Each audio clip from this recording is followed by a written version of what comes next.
Soarele este cea mai apropiată stea de noi și apare constant în câmpul informațional, astfel încât aproape toată lumea știe că este de aproximativ 109 ori mai mare decât Pământul în diametru, iar volumul său este de aproximativ 1.300.000 de ori mai mare decât cel al planetei noastre. Și, de asemenea, că Soarele este atât de fierbinte încât temperatura sa pe suprafața sa este de aproximativ 5800 de grade Celsius. Cu toate acestea, toată lumea știe acest lucru și astăzi am adunat pentru DVS 5 fapte despre Soare care sunt cunoscute doar de câțiva. 1. Exploziile solare au o putere incredibilă. Exploziile solare pot ajunge la puterea a câteva miliarde de bombe atomice și pot apărea în orice moment. În timpul exploziilor puternice, pot apărea furtuni geomagnetice, care pot afecta funcționarea electronicii și a liniilor electrice de pe Pământ. 5 fapte despre Soare pe care puțini oameni le cunosc.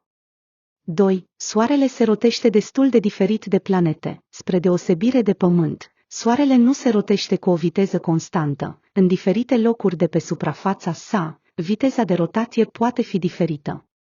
Soarele se rotește mai repede la ecuator decât la polii. Perioada de rotație la ecuator este de aproximativ 25 de zile, în timp ce la poli ajunge la 36 de zile. 3.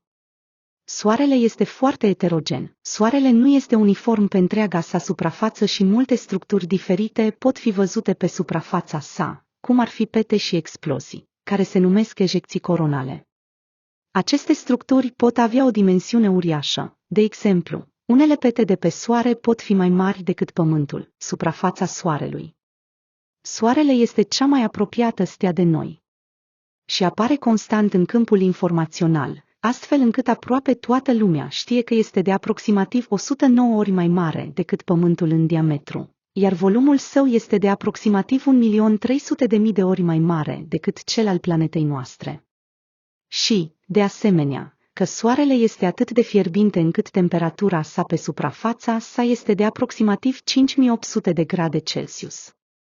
Cu toate acestea, toată lumea știe acest lucru și astăzi am adunat pentru DVS 5 fapte despre Soare care sunt cunoscute doar de câțiva. 1. Exploziile solare au o putere incredibilă. Exploziile solare pot ajunge la puterea a câteva miliarde de bombe atomice și pot apărea în orice moment.